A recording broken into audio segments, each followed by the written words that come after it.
Good afternoon, everyone, and thank you for taking time out of your day to join us for today's webinar on the rapidly evolving landscape of the business world and how it could impact your future planning. We enjoy taking the opportunity to inform and educate our members and future clients. Hopefully by now you've joined us on some of these quarterly webinars and have been able to expand your knowledge of your finances. We have and will continue to cover a range of topics from Social Security, long-term care planning, comprehensive financial planning, and retirement planning. However, today's content is tailored to business owners and presented by some of our esteemed business partners from organizations you may well be familiar with already.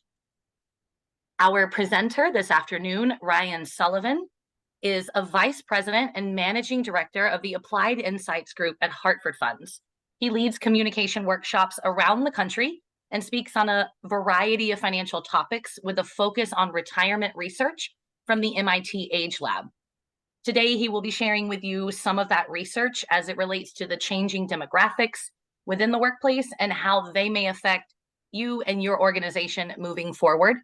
Ryan has been with Hartford Funds since 1996 after attending Bucknell University, where he received his degree in business administration.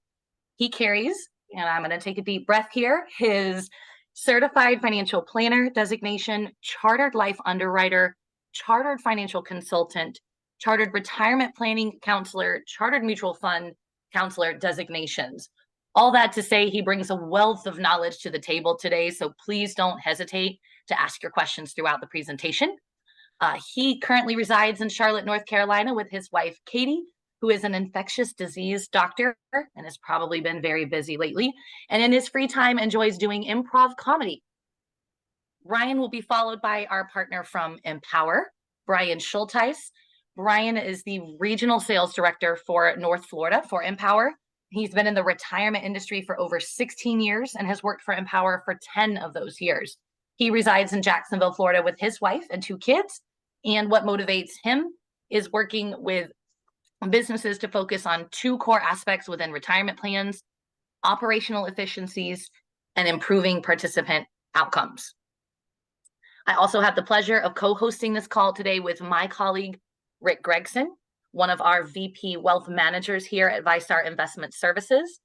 Myself and Rick, along with Terry Davis from Hartford Funds, will be behind the scenes during the call, responding to your questions real time via the chat. So please do not hesitate to submit your questions as they come up. We'll reserve some time at the end to answer a few questions aloud for the group as well. So without further ado, I'll hand you over to Ryan for his presentation on the evolving workscape. Ryan? Great. Thank you so much, Lauren, for that kind introduction. Thank you to Rick and to everyone at VyStar Investment Services for the opportunity. And especially thanks to you all for taking the time to be with us today. We certainly appreciate that. We know you have a lot going on, so hopefully you'll find this time well spent. As we talk through, as Lauren said, this idea of the evolving workscape. As you can see here, we'll share some insights from the MIT Age Lab relative to how things like demographics, technology, expectations are shaping the workscape, things that you might be seeing currently, as well as trends to be aware of going forward. So to set the stage, we'll share a quote from Dr. Joe Coughlin, founder and director of the MIT Age Lab, seen here in his trademark bow tie, where he talks about the fact that now that we've achieved what we've tried since humankind first walked, and that is to live longer, that we really don't know what to do with that additional time. And at the Age Lab, they liken it, if you folks have ever seen a dog chase a moving car, the dog hasn't really thought through what it will do if it catches the car. And on a related note, you think of all the advances in healthcare, medicine, car safety, food safety, all things in conjunction that have helped us to live longer. But with that, what the Age Lab calls a longevity bonus, we aren't sure what to do with that time. And that'll certainly play into some trends that are affecting the workplace today and into the future. So before we dig in further, we'll share just a bit more about the Age Lab itself. Most folks are curious to find out more about who they are, what they do. Certainly, you folks are familiar with the Massachusetts Institute of Technology, based up in Cambridge, Massachusetts. What you might not realize, many of the things that we take for granted, email, GPS, the World Wide Web, had their origin at MIT. But this Age Lab is based in their School of Engineering, and it's a multidisciplinary program, simply meaning, depending on the research they're doing, they can tap into their staff, which includes gerontologists, psychologists, sociologists, as well as the schools of architecture and planning, the Sloan School of Business, and on occasion, they partner with Harvard Medical School. As you can see, their focus is on the intersection of technology, demographics, and the lifestyle choices we'll all make as we age, including about when and how we'll work and how we'll buy and use services, products, things that you folks might offer to clients. So a couple of quick examples. The car pictured there, one of many autonomous vehicles they're testing around the world. In the Age Lab itself, they have a multi-million-dollar driving simulator called Miss Daisy. Car manufacturers around the world, including BMW, will send technology to the Age Lab to get feedback, how to refine that to keep all of us on the road longer safely. But to me, more interesting, the outfits being worn by the MIT students leaning on the car. That is something called Agnes. Many things at MIT have an acronym. That is the Age Gain Now Empathy System. Any one of us could put that on and with some calibration, get a better sense of some of the challenges and frustrations of later life. So as you can see, there's a helmet with tethers connected to your waist to limit your ability to stand fully upright, a challenge we all may face as we age. There are goggles to simulate macular degeneration, a neck restraint to limit lateral movement, hand restraints to simulate arthritis or neuropathy, nerve damage associated with diabetes.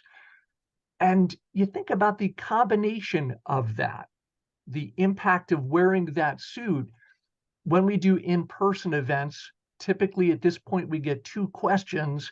The first is, Ryan, great, a suit that makes you feel older. Have they made a suit that makes you feel younger? They're working on it. The other question we get is, why? Why would you create essentially a torture device? Well, again, the E in Agnes stands for empathy.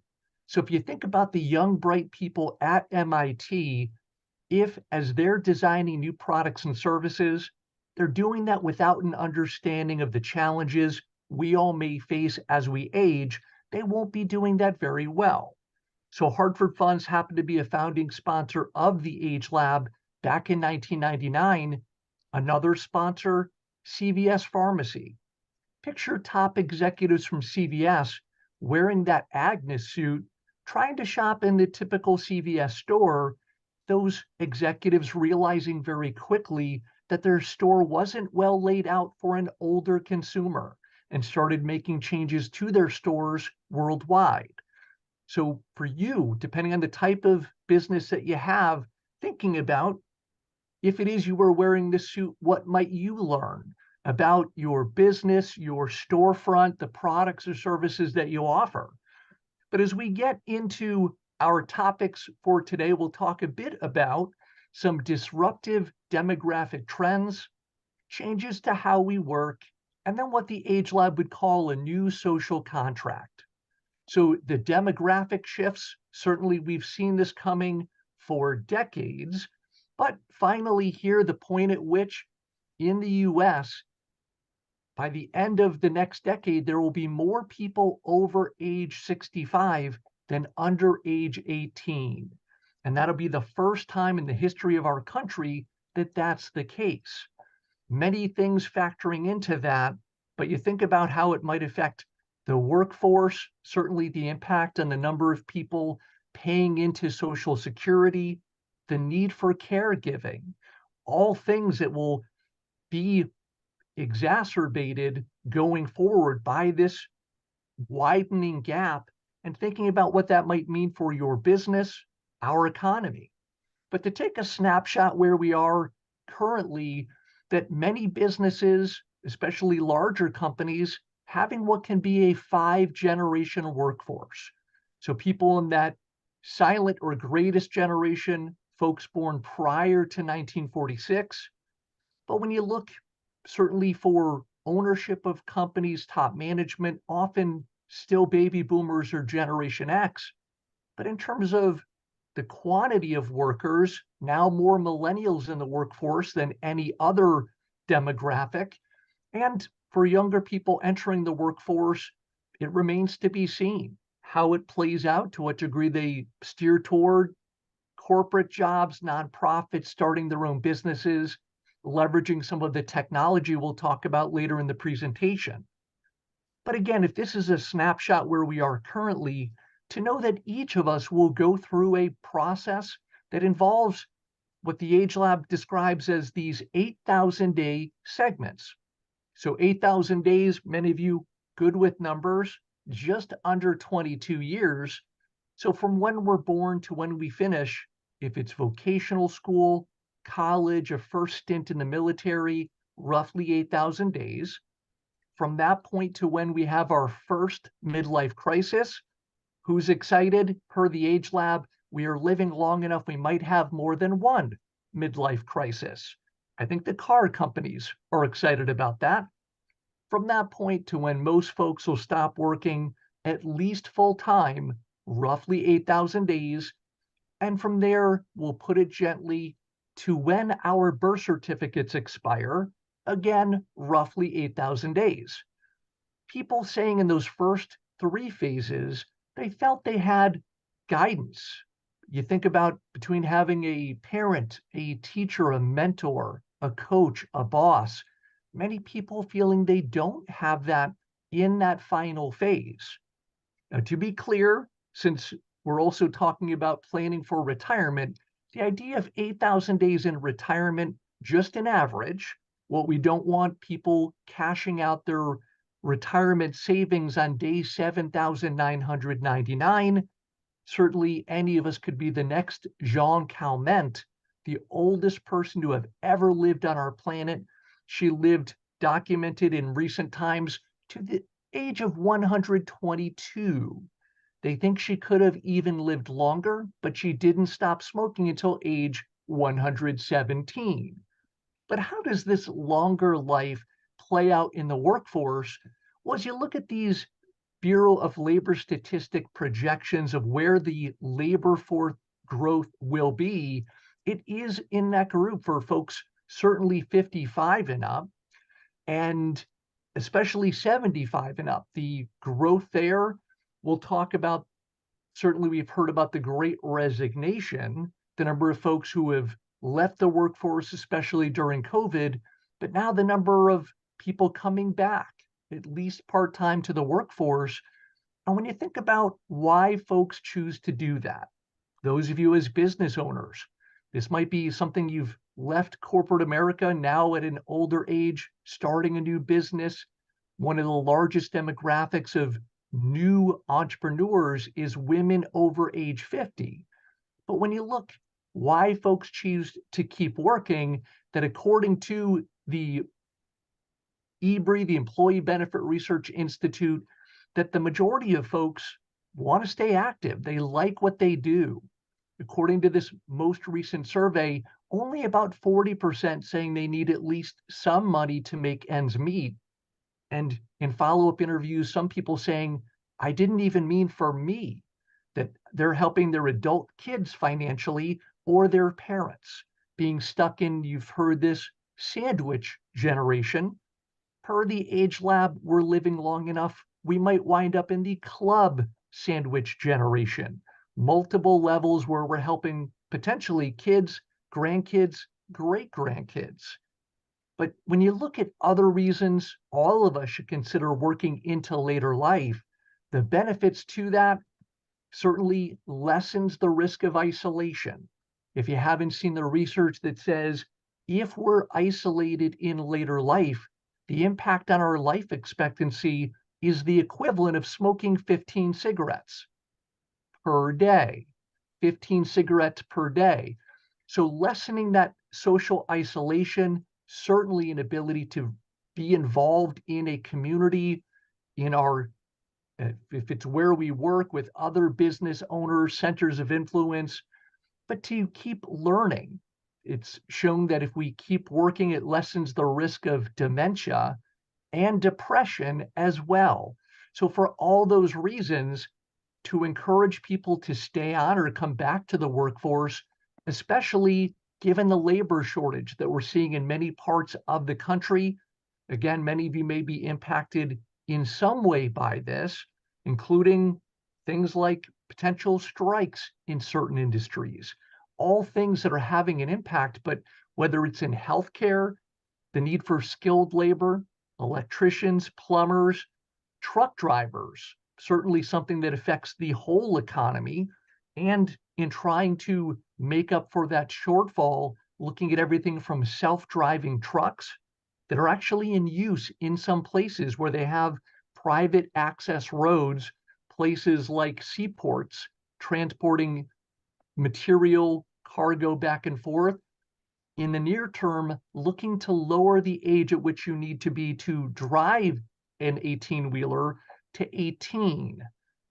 Many of you with kids might be a bit alarmed by that, but the challenge with all of this, the, the, the math, how it works out in terms of demographics. Now, this is as of the end of 2022, the numbers have gotten slightly better. Now there is about 1.5 unfilled position for every job seeker. But many companies have seen this problem looming for quite a while, but haven't known how to address it. You hearken back, this is 2017, certainly pre-pandemic, where even at that point, executives at mid to large size companies saying they knew there was a risk of a brain drain, people who are older leaving the workforce. And certainly we saw that sped up during COVID.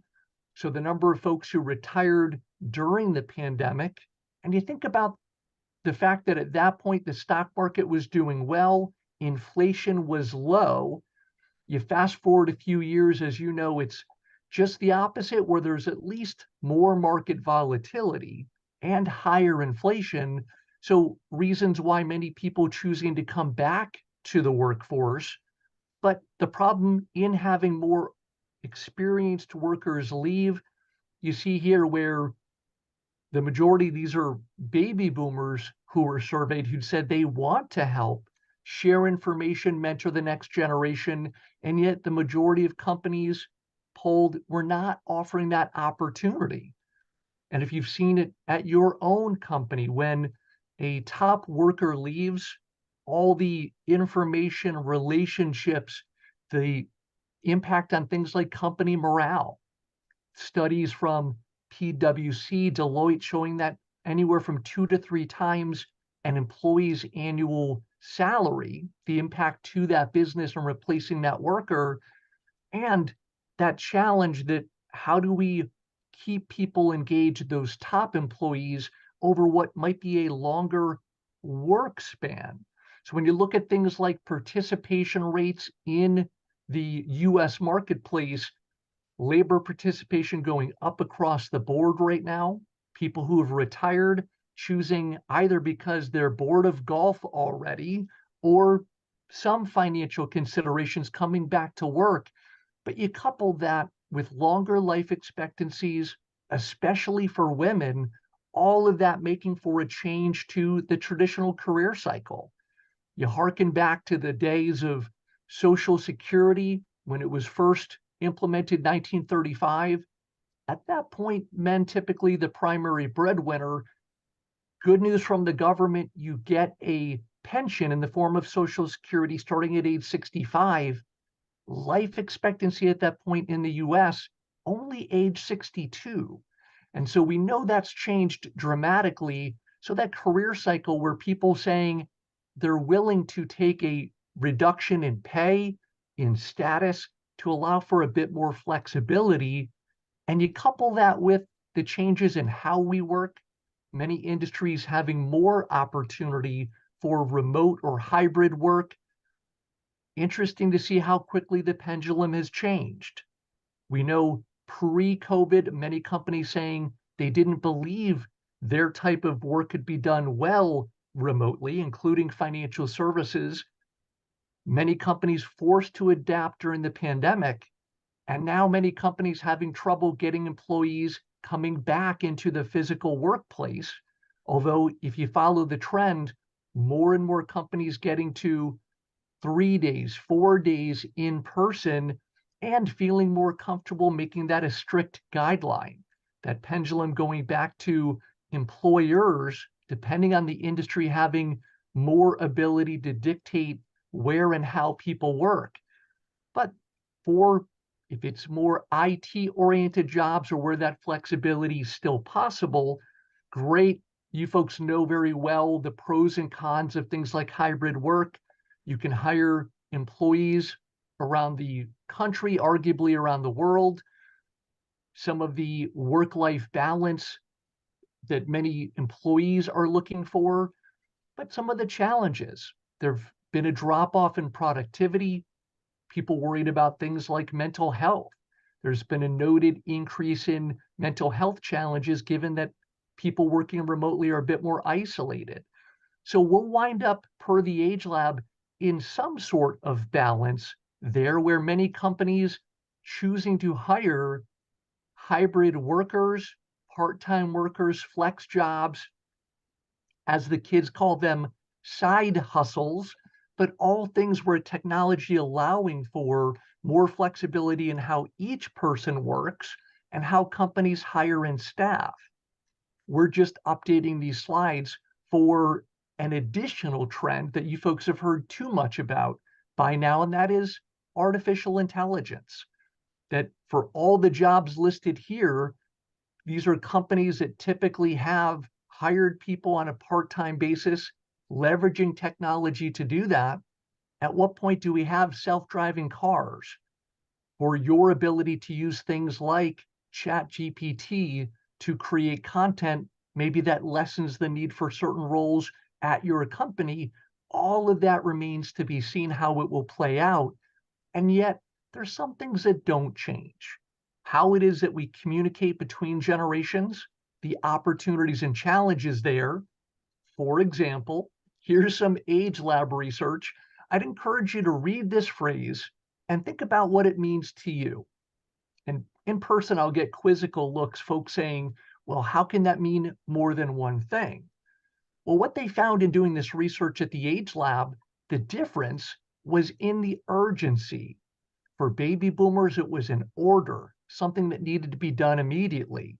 For Gen Xers, not a command, certainly no immediacy. And then for Gen Y and younger, a call for discussion and collaboration. To be fair, none of these is wrong, but the challenge, if it is that we're interacting less, more interactions by text, by virtual tool, that we increase the chance of misunderstandings. Perhaps you've heard the quote by famed playwright George Bernard Shaw, the biggest single problem in communication is the illusion it's taken place. The illusion. So for people of different generations, if you say, we need to get this project done, and each walks away with a different sense of urgency, certainly that's a challenge. So the more we have at least occasional opportunities to interact in person, that you think how we round out that idea of financial wellness. I know a focus at Empower and for VyStar Investment Services, you think about the different aspects to that, that certainly financial is a key foundational part of that, but our social wellness, physical, our mental wellness, all of that playing into how and where people will choose to work into later life, in part just to maintain a sense of purpose. You might have heard this, I've heard it attributed to different people, that what we need in later life is enough to live on and enough to live for. And you think about having that reason to get up, if it's as pictured here, graduates from MIT, these are all alum who've been out of school at least 50 years, but find social interactions, other people volunteering, working part-time. How can, if your company needs it, you entice people to come back to the workforce? Many companies looking at employees who have left for other jobs, what they call their alumni, and enticing them back. Many people switching to a different company, finding it wasn't as good a fit for them, open to coming back if a company reaches out. So you think about how that plays out in this new social contract. If we agree that our career track will look different. We won't get to that highest earning point. You remember back in the days of pensions for many companies, now typically only smaller, highly compensated folks having opportunities there. So the more that in working with the companies today to refine a benefits package, having that flexibility, looking at things like loan repayment, HSAs, all things over and above what people want. A good retirement plan is absolutely critical. But you start thinking about the other things, the other benefits, and where and how people work. That for our conversation about flexibility and people's desire for that, part of it is just people saying, I need flexibility to take care of family challenges. Especially for older women, if someone is caring for an aging parent, it's the oldest adult daughter per MIT research. And with that, that person might need more flexibility to take a parent to a doctor's appointment. And so, as much as offering all the other things that we can, financial, educational opportunities, offering information about how to be a better caregiver, providing resources so that the employees that you have who are stressed about financial concerns relative to caregiving for a loved one, the more we can help them make good decisions, it lowers their stress, and per the Age Lab, makes them more appreciative and loyal to a company that provides that type of information and opportunity. Some opportunities we've been talking about for a long time, things like flexible work, or if you've heard of this idea of a phased retirement, people go from working full-time to part-time. And yet, according to here a SHRM study, HR professionals, who only 6% of companies still offer a phased retirement program. There was a slight uptick, then a downturn. So the question is, how do we manage that brain drain and instead retain the information vital to the organization, the relationships? How do we grow the collective knowledge and ability of a company? Well, part of that gets to the education offered. So if you haven't seen it, a variety of ways that you folks can leverage organizations like edX, edx.org. They have a separate business unit, but this is where your employees, your management, you yourself can take online courses, often for free, from institutions like MIT, Duke, Harvard, all that can help refine your ability to do, if it's management, marketing, logistics.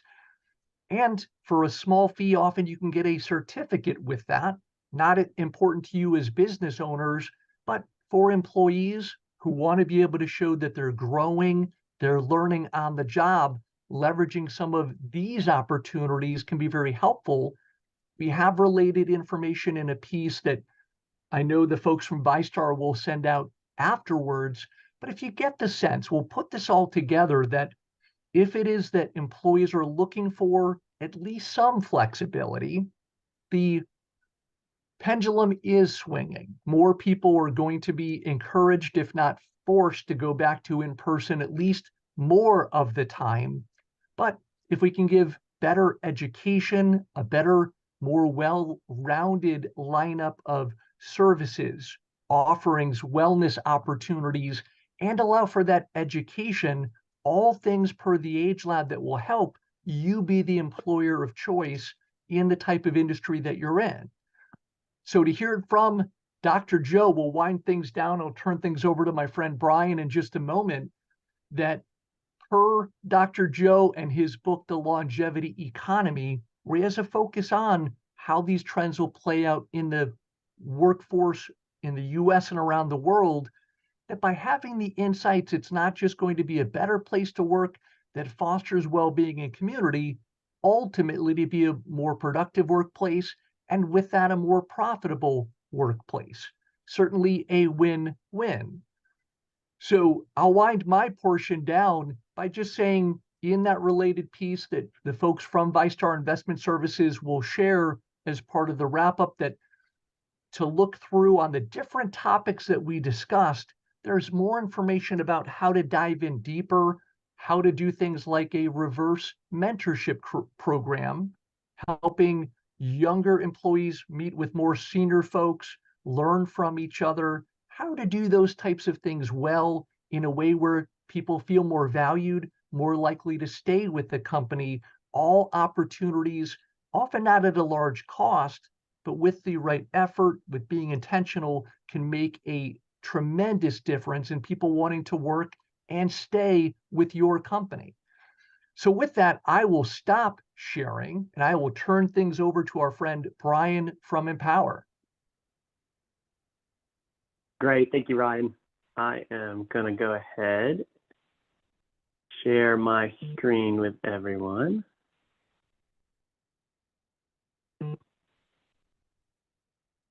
All right, wonderful. Ryan, always a pleasure to be a part of these events with you. The content that you all share, I think is very impactful. And as I go through a few slides here to talk a little bit about specifically more the retirement landscape, there's a lot of synergies that everybody on this call is going to hear, and a lot of overlap with the things that Ryan just talked about. And so to echo Ryan's point, really appreciate everybody taking the time here today. Lauren and Rick from VyStar, thank you so much for inviting us here. Really what I wanted to focus on is help give everybody some good insight into what Empower is seeing happen in the 401k or retirement benefit landscape. Empower is the second largest service provider in the marketplace. We do service over 17 million participants. And so we have a phenomenal amount of data and people to survey to help get good perspectives and information about what needs people are looking for. And I always start out here is people need help. And what really catches my eyes as we go through some of these is, 80% of the people want help really managing competing financial priorities. People are being tasked with a number of things that they're trying to balance out between retirement savings and just budgets and other things like that, and they need better support and resources.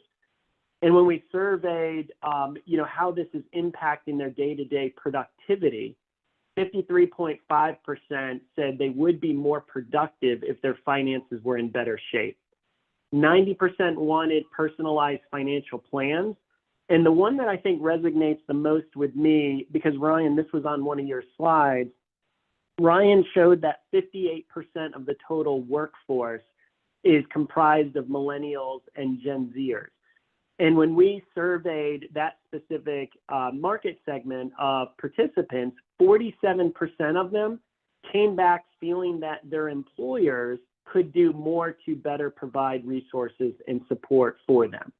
And as we talk about the Great Resignation and retaining talent and workforce, these are the things that have become critical that business owners are dealing with on how they can enhance retirement benefits. And then when we took another look at the actual managing of the investments, and when we looked at the historical 20-year average returns, and the S&P 500 index alone averaged 9.52% over that time period.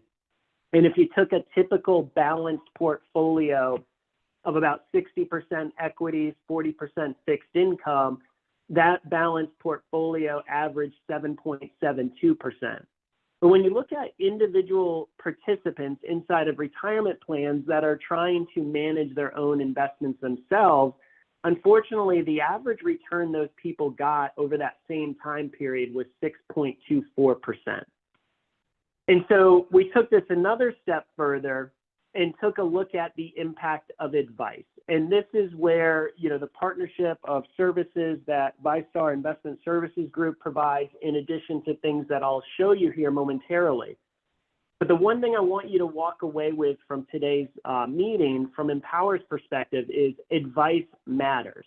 And when we took a look at individual participants that were not really engaged, not using financial advisors, and really just maybe set it and forget it, or were maybe attempting to do some things themselves, their lifetime income score, which we define as one's ability to replace the income they're making today for the rest of their life, was about 61.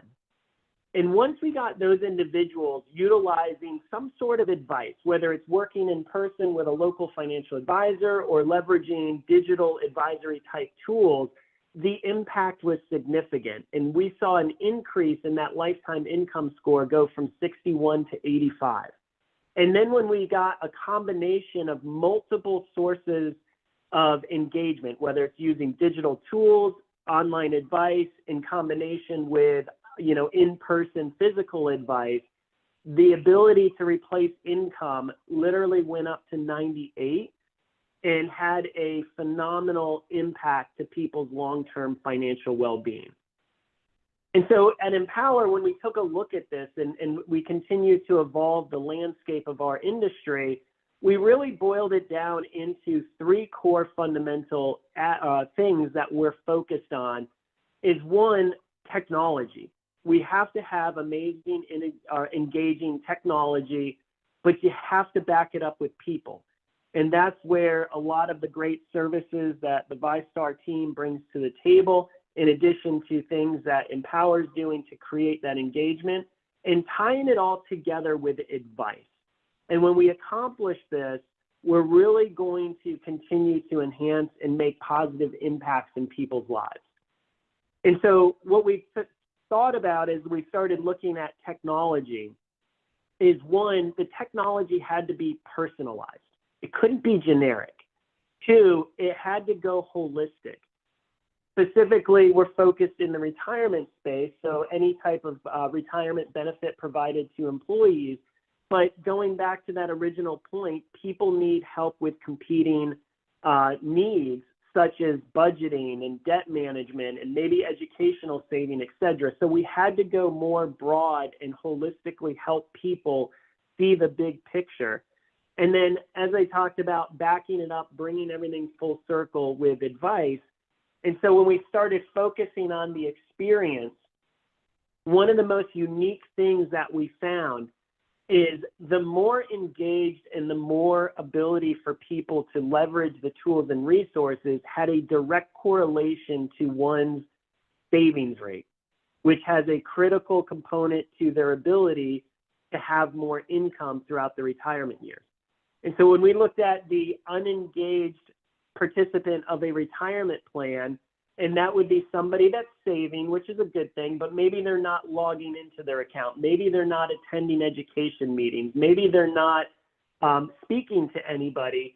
They're saving on average 5.7% towards their future.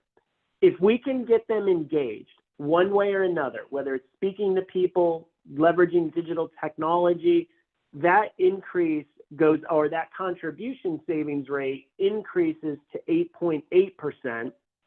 And when we start tying in outside financial wellness support or advice, again, going broader, helping people understand things like debt management or educational savings needs for children or other loved ones, et cetera, the savings rate increases further.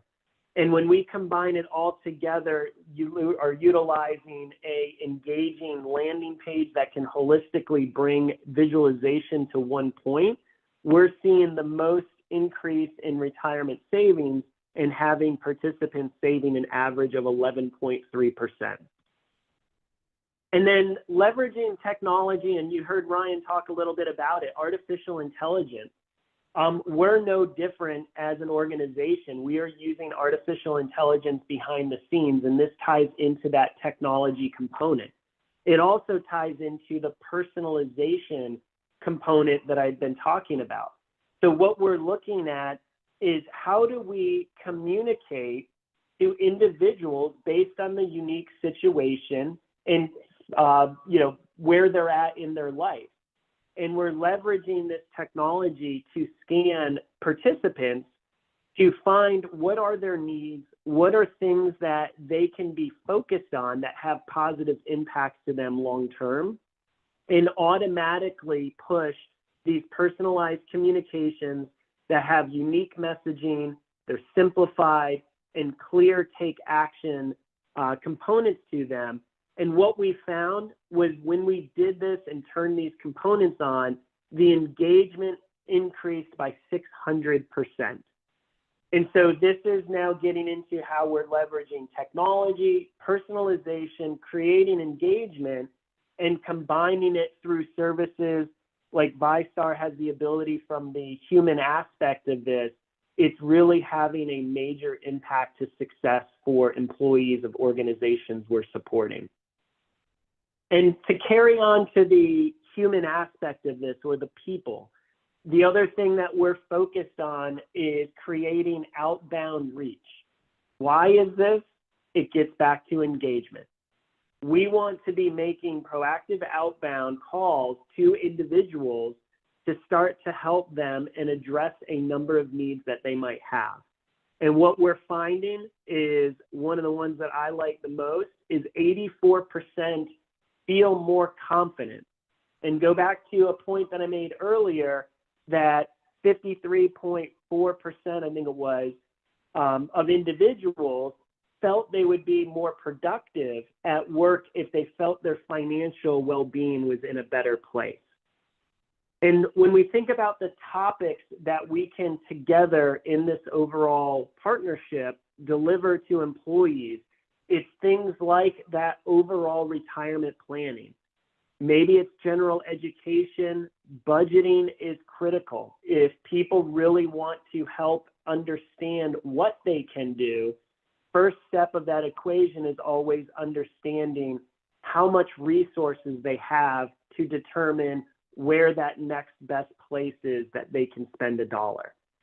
Right down to investment allocation support, retirement income planning, Social Security planning, and even understanding whether taxable versus tax deferred is better off for them. And when we wrap everything up holistically, again, engagement drives the way. It's how we're creating the most savings rates from employees, but advice matters. And when we combine the technology with people, with advice, we are seeing a tremendous impact to help participants of organizations that we all service and really help people be able to replace that income for life that they're making today. And so with that, Lauren, I'm going to go ahead and stop sharing my screen and turn it back over to you for any Q&A and wrapping up today's session. Thank you so much, Brian. Ryan, that was incredible information. Even having read the slides many times in preparation for this presentation today, I was still taking notes and things that I was learning and what you were saying. Very unique perspective, and the information delivered in a way that really engaged me and hopefully the rest of our audience. I do want to take a couple minutes. I've had a lot of questions coming in over the chat while you all were speaking. Most of those questions are around, as a business owner, when I'm making this decision, what are some of the considerations that I should make? So if I can, I want to ask Rick first to kind of talk about, since he is engaging firsthand with those business owners, with our members, with the entrepreneurs in our community. I want to talk to him a little bit about his process. Obviously, it's very personalized to the individual he may be speaking with, but Rick, can you just give the 35,000-foot view, maybe the top couple of considerations you ask business owners and your clients to consider when they're making these decisions? Certainly, Lauren, and I think that's a great way to say it is a 35,000-foot view, because every conversation that I have with a business owner talking about benefits for their company, for their employees, and what they may or may not want, it's like going to a tailor and getting a customized suit. The questions would be a variety to pin down what it is that that business owner is trying to accomplish. Are they trying to benefit? How can they themselves save the most for their retirement and also benefit their employees? Are they focused more about employees in terms of what benefits they can provide? Do they want to reward loyal employees with long-term benefits, or those employees that have been around a while, recognizing that's a talent they can't lose, especially in a highly competitive environment like we're seeing now for employment? Just looking at some of those stats, you can see how competitive it is. So I think that's the general idea, is when business owners are looking for specialists and those that have that expertise to help guide them through the process, it becomes truly custom. And that's what we can help with. And that's the objective of every conversation I have with a business owner. Identify what they're looking for, get as specific as we can, and then find the right solution, because there are dozens of solutions out there, and any one of those combinations created together makes multiple options. It's our job to help guide the process and identify what that is for each and every business on its own. Thanks, Rick. Yeah, I don't disagree with you. I think that there's a lot of variables. Each business is unique. Each owner is unique. Ryan, Brian, anything to add on that front? Maybe some of the technical things you have folks consider, cost, overhead, additional tax reporting, things like that. Like anything from your experience you'd like to add? I'll Lauren, defer this is Brian. It's right. I'll just say this, that I think Rick put it very well, and it's, to me, almost like putting together a puzzle where you want to make sure that the pieces mesh well, but there isn't so much overlap that you're wasting money on resources that could be better spent, and there also aren't any gaps that you're missing. But in terms of the details, I'll defer to Brian on that. Yeah, Ryan, you bring up a great point, and Lauren and Rick, I think, had great messages as well with all of that. I think a lot of it always starts with a budget at the business level, is how much can we commit to benefits, and then it's working with folks like Rick was talking about, and understanding, your employees best, what these employees need support around the most. And then from there, it's taking it a step further to start to determine, how do we best allocate dollars to various benefits to maximize the results for our employees. Specifically, obviously being tied to the retirement plan space, it could come from different things. Match is always very important to help motivate and determine what drives success for employees, but also plan design. And that's where working with specialized professionals can add a lot of value, is helping you all understand, how do we use automation? How do we use a variety of different plan design ideas that might also impact positive results without having to spend additional budget dollars on these benefits? So I hope that provides some insight and helps to that question. And I think it always comes down to a conversation and understanding of what are the goals and objectives, and let's put a strategy in place that would impact that. Awesome. Thanks, Brian. I appreciate that. That was exactly what I was looking for. Couldn't have said it better myself. Obviously, cost matters to everyone. And so having those real conversations with those business owners, making sure they have a budget in place, is crucial. A lot of the questions that we received were very specific to one person's type of business, whether it's family owned or owned by your spouse. And so I don't want to necessarily get into the weeds of those questions, but Ryan, if I could have you pop the first screen, or the first slide, back up on the screen so that my email address is up there. I do want to just give anybody the opportunity, if you have specific questions or if you want follow-ups on the questions that you asked during the call, please feel free to email me. You can also send them to the chat now, and we will download those questions and respond back to you. If there are no last minute thoughts, questions, commentary from my counterparts here, Rick, Ryan, Brian, Terry, then I want to take some time to thank everyone for taking the time out of their day to join us. Hopefully you walked away with some good information and it's got those wheels turning, starting to think about what's the next step. If you have a plan in place and you want some insight on what that plan could be doing better or changes you could make to benefit you and your employees, we have those tools and resources. If you don't have a plan in place, we have the employees, the tools, the resources to help you put the right one in place. Rick, Ryan, Brian, any last thoughts there? Just thank you. Truly appreciate the opportunity. So big thanks to VyStar Investment Services. Always great to work with Empower. And thank you all sincerely for joining. Hopefully you found this worthwhile. Yeah, I would agree. Thanks, Ryan and Lauren and Rick. It's a pleasure to be here. Please, any follow-up questions specifically related to every one individual's unique situation, let us know. We love having conversations and just adding value of how we can support local businesses. Awesome. Thank you guys so much. You're incredible business partners. We look forward to bringing more content to our business owners in the future. So everyone have a blessed day and thanks again for joining.